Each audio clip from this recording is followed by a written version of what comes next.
నమస్తే. ఇక్కడైతే morning routine అయితే స్టార్ట్ అయిపోయిందండి. ఇంతకు ముందు అయితే గిన్నెలు నైటే తోమి పడుకునేదాన్ని కదా, ఇప్పుడు అస్సలకి వల్ల కావడం లేదు. ఇక మార్నింగే తోమేసుకొని మిగతా పనులు కూడా చేసేస్తున్నాను. నిన్నైతే ఇడ్లీకి వేసాను కదా, కొంచెం అన్ని అంట్లు ఎక్కువగానే పడ్డాయి అనిపించింది. సో ఈ రోజు కూడా ఇడ్లీ పాత్ర కూడా గిన్నెల్లోనే ఉంది కదండి, అందుకని చెప్పేసి పిల్లలకు కూడా టిఫిన్ వేసియాలని ఇక్కడ ఫాస్ట్గా అయితే ఫస్ట్ గిన్నెలు కడిగేస్తున్నాను, మిగతా పని అంతా పక్కకు పెట్టేసి. నిన్నైతే పప్పుచారు కొంచెం ఉన్నాయండి, ఈ రోజుకైతే సరిపోతాయి అనమాట. ఇక అన్నం అయితే రాత్రి వండినట్టే ఉంది. ఇక పిల్లలు కానీ అమ్మమ్మ కానీ తినలేదు. నిన్న ఆఫ్టర్నూన్ అన్నం ఉంటే అదే తినేసాను అనమాట. ఇక పిల్లలకి అమ్మమ్మ కాంతినే ఉండిపోయింది.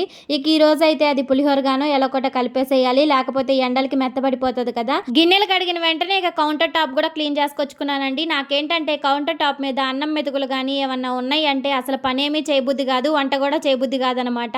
వంటగదిని చూస్తేనే అదొకలాగా అనిపించింది. ఇక ఫస్ట్ అయితే గిన్నెలు కడిగిన వెంటనే కౌంటర్ టాప్ అయితే శుభ్రంగా క్లీన్ చేసుకొచ్చుకున్నాను.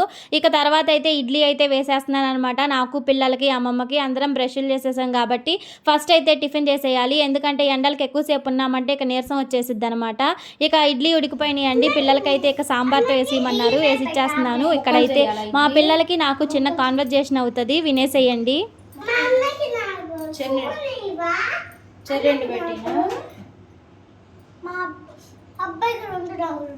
అలాగే నాన్న, అలాగే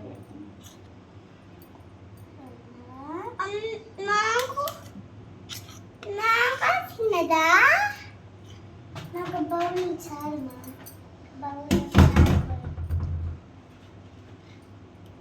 అటు వీరి ఎందుకు పెట్టుకున్నావా, పక్కన పెట్టుకోకూడదుమా, దిష్టి తగిలిద్ది.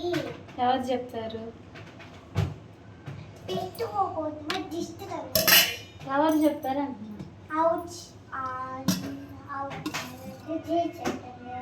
ఏమని?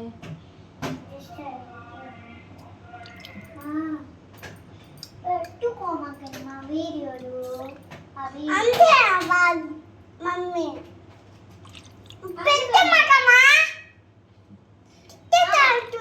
చెప్తాంలే, రేపు చెప్దాంలే.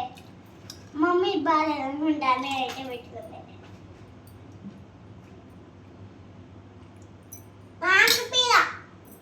ఇద్దరికే కోసా కానీ పదండి కూర్చోండి తీసుకొస్తా. సరే మమ్మీ.